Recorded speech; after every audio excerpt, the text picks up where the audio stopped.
Hello students, today we are going to discuss about exercise 4.6 chapter 4 determinants. So the question is, examine the consistency of the system of equation in exercise 1 to 6. Question number 1 is x plus 2y is equal to 2, 2x plus 3y is equal to 3. So from here a is equal to 1, 2 and 2, 3. Consistency check करने के लिए हमें determinant of A check करना पड़ेगा. 1 2 2 3 तो कितना आएगा 3 minus 4 is equal to -1 which is not equal to 0. So if determinant of A is not equal to 0 then system of equation is consistent. Why consistent? Because unique solution exists. Clear? Now question number 2 is 2x minus y is equal to 5. x plus y is equal to 4. अब हमें यहाँ पर consistency check करनी है, तो हम क्या करेंगे, पहले मैट्रिक्स ए लिखेंगे. Matrix A is equal to 2, यहाँ से 2, यहाँ से -1 और यहाँ से 1 1. Clear? So determinant of A, now determinant of A is equal to 2 1 ज़ा 2 minus 1 1 ज़ा 1 minus 1 is equal to 3 which is not equal to 0. Hence again the system of equation is consistent because a is not equal to 0. Since determinant of a is not equal to 0, therefore system of equations is consistent. Clear? Now question number 3 is x plus 3y is equal to 5, 2x plus 6y is equal to 8. From here a is equal to 1 3 1 3 2 6 2 6. So determinant of a is equal to 6 minus 6 which is equal to 0. Since determinant of a is equal to 0, then system of the equation consistent है या नहीं, तो आपको क्या check करना पड़ेगा, adjoint of A into B. So adjoint of A into B is equal to adjoint of A. अब यहाँ पर एडजॉइंट ऑफ ए हम कैसे फाइंड करेंगे, इन दोनों की पोजीशन चेंज करेंगे, 6 1 आएगा और इन दोनों का साइन चेंज करेंगे तो -2 और -3. साथ में बी मैट्रिक्स यहाँ से क्या बनेगी, बी मैट्रिक्स यहाँ से बनेगी 5 और 8. क्लियर? तो 5 8 के साथ इसकी मल्टीप्लाई करेंगे विच इज इक्वल टू 6 5 ज़ा 30, 3 8 ज़ा 24, -2 5 ज़ा -10 एंड 1 8 ज़ा 8 positive which is equal to 6 and -2. Therefore it is not equal to null matrix O matrix. अब adjoint of A into B is not equal to 0. Adjoint of A into B is not equal to 0, is not equal to null matrix actually.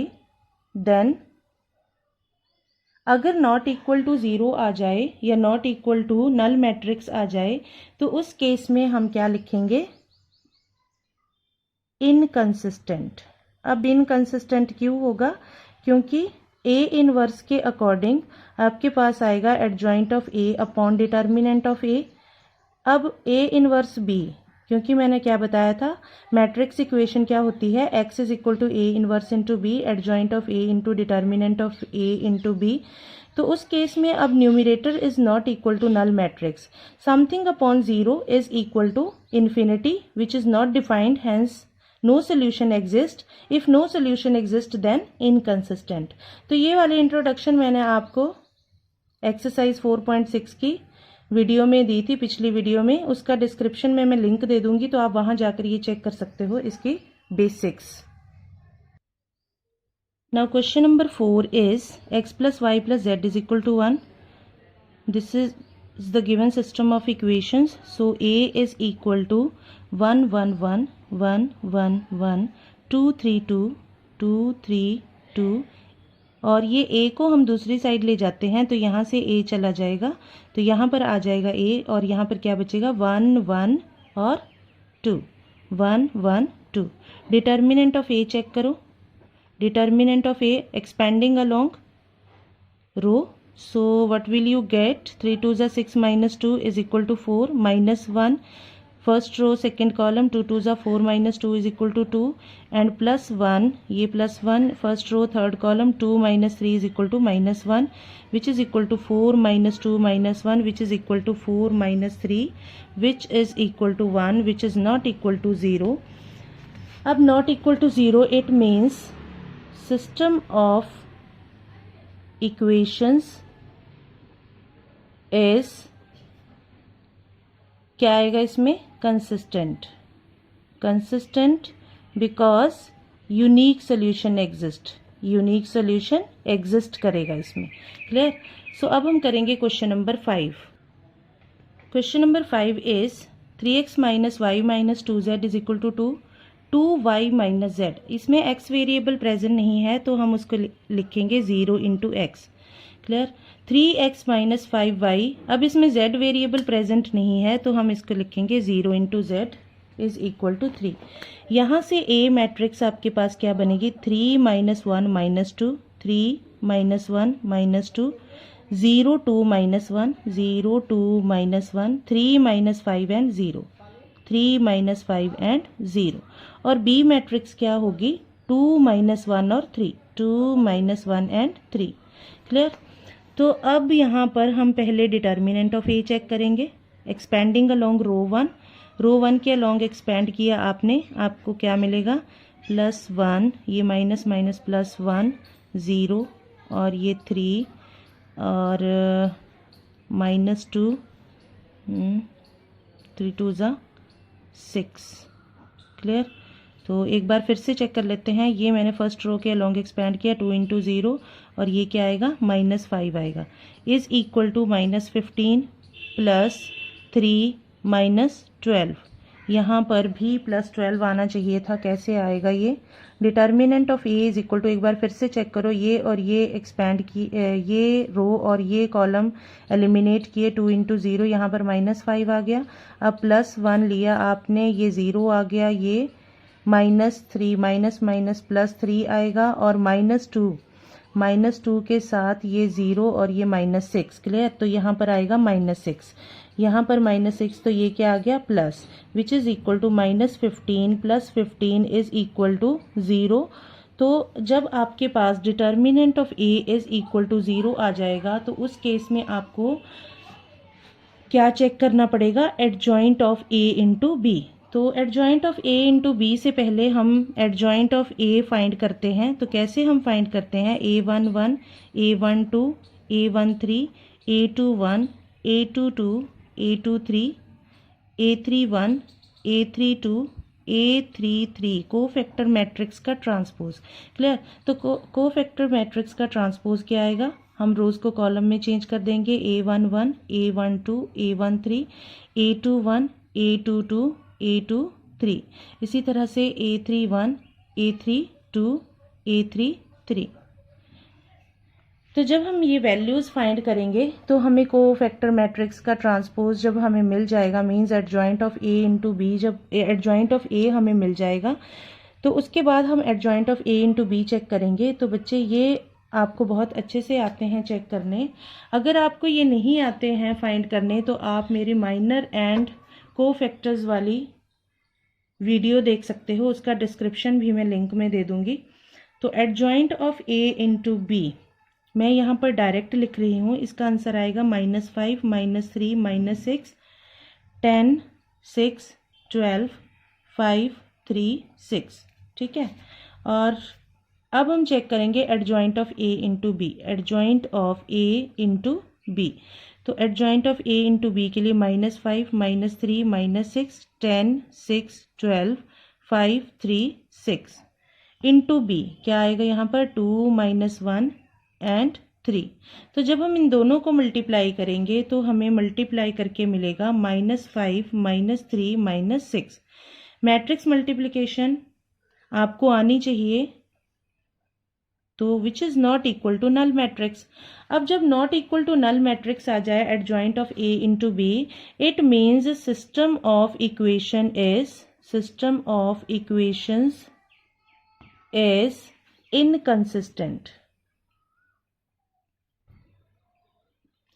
इसके लिए आप exercise 4.6 की video check कर सकते हो, जिसमें मैंने उस इंट्रोडक्शन दी थी, इंट्रोडक्शन वाली video.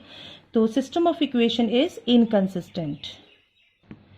Question number 6 is this, from here a is equal to 5 minus 1 4, 5 minus 1 4, 2 3 5, 2 3 5 and 5 minus 2 6, 5 minus 2 6. From here b is 5 to 1. सबसे पहले determinant of a is equal to 5, 6 3 ज़ा 18 प्लस 10 माइनस प्लस 1, हम रो 1 के along इसको expand कर रहे हैं, तो 6 2 ज़ा 12, 5 5 ज़ा 25 प्लस 4, ये रो और ये कॉलम गया, माइनस 4, 5 3 ज़ा 15 minus 15 which is equal to 5, 28 plus minus 13 plus 4 minus 19. So it is equal to 5 8 ज़ा 40, 4 carry, 5 2 ज़ा 10 plus 4 140 minus 13 minus 76 which is equal to 140 minus 6 3 9 7 plus 1 8 which is equal to 89. इसमें से minus करो, 10 minus 9 is 1 और 13 minus 8 is 51 which is not equal to 0. अब not equal to 0 आ गया, it means system of equation is consistent. Clear? और consistent क्यों? क्योंकि unique solution exist, unique solution exist. Clear? Next question क्या है, solve the system of linear equations using matrix method in exercise 7 to 14। अब हमें solve करना है, means हमें एक्स और वाई की वैल्यू फाइंड करनी है। तो एक्स और वाई की वैल्यू पहले हम डिटर्मिनेंट, इसमें एक्स और वाई की वैल्यू जब हम फाइंड करने को बोला जाएगा तो उसमें determinant of A is not equal to 0 ही आएगा, मींस यूनिक सोल्यूशन एग्जिस्ट करेगा। तो यहाँ पर हम लिखते हैं ए इज इक्वल टू 5 7 2 3, बी की वैल्यू होगी 4 5 और x की वैल्यू होगी एक्स वाई, क्योंकि हमें यहाँ पर एक्स वाई की वैल्यू फाइंड करनी है। So determinant of a is equal to 5 3 ज़ा 15 माइनस 7 2 ज़ा 14 which is equal to 1 which is not equal to 0। Hence system of equation क्या होगा, सिस्टम ऑफ इक्वेशन जब नॉट इक्वल टू 0 आ जाए then system of equation is consistent और unique solution exist, and unique solution exist. Clear? तो unique solution exist करेगा तो उसके लिए x is equal to a inverse b, this is the matrix equation. So x is equal to a inverse means adjoint of a upon determinant of a into b। Clear? So adjoint of a यहाँ से हम direct निकाल सकते हैं, क्या आएगा, matrix क्या थी आपके पास 5 2 7 3, इसको चेंज करो तो क्या आएगा यहाँ पर 3 5 और इन दोनों के साइन चेंज किए -7 -2। जो मेरी वीडियोस रेगुलर देखते हैं उनको पता होगा कि ये कैसे साइंस आ गए यहाँ पर, नेगेटिव और नेगेटिव। क्लियर? सो अब ये मुझे मिल गया एडजॉइंट ऑफ ए। क्लियर? अब हमें चेक करना है adjoint of A into B, that is 3 -7 -2 5 into B. B क्या है यहाँ पर 4 5 और यहाँ पर 1 अपॉन डिटर्मिनेंट ऑफ ए क्या है 1, तो 1 ये अगर ना भी लिखो तो चलेगा। सो x इज इक्वल टू क्या आएगा, 3 4 ज़ा 12, 2 5 ज़ा 10, 7 4 ज़ा 28 प्लस 5 5 ज़ा 25 which is equal to 12 minus 10 is equal to 2 and minus 28 plus 25 is equal to -3. So from here x is equal to 2 because this matrix is xy is equal to 2 3, and according to equality of matrices first element is equal to first element and second element is equal to second element -3. Clear? तो ये इस तरह से solution आ गया इसका question number 7 का। अब हम करेंगे question number 8। 2x minus y is equal to minus 2 and 3x plus 4y is equal to 3. From here a is equal to 2 minus 1, 3, 4. B is equal to minus 2, 3. And x is equal to x, y. Clear? So determinant of a is equal to 8 plus 3 is equal to 11, which is not equal to 0. Hence, system of equation is consistent and unique solution exists. तो unique solution इसका exist करेगा. तो उसके लिए matrix equation क्या होती है? x is equal to A inverse into B. पहले हमें ए इनवर्स फाइंड करना पड़ेगा. उसके लिए adjoint of A is equal to क्या आएगा? यहाँ से चेक करो. 4, 2, साइन चेंज किए, -3 + 1. क्लियर? एडजॉइंट ऑफ ए मिल गया. अब A inverse is equal to adjoint of A upon determinant of A, which is equal to adjoint of A from here is 4, 1, -3, 2 and determinant of A is equal to 1 upon 11. Clear?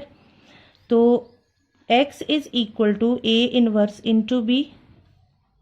x is equal to A inverse is 1 upon 11, 4, -3, 1, 2 and B matrix is from here, from the equations B matrix is -2, 3. तो यहाँ पर हमने लिखा -2 and 3. इन दोनों को multiply किया 1 upon 11. Multiply करो 4 2 ज़ा -8, 3 1 ज़ा 3. -3 into -2 is equal to +6, 2 3 ज़ा 6, which is equal to -8 plus 3 is equal to -5. And 6 plus 6 is equal to 12. So, xy is equal to -5 upon 11 and 12 upon 11. So, from here, x is equal to -5 upon 11 and y is equal to 12 upon 11. So, this is the solution of the given system of equations. This is question number 8. Now question number 9. So question number 9 is again, it is very simple. So do yours.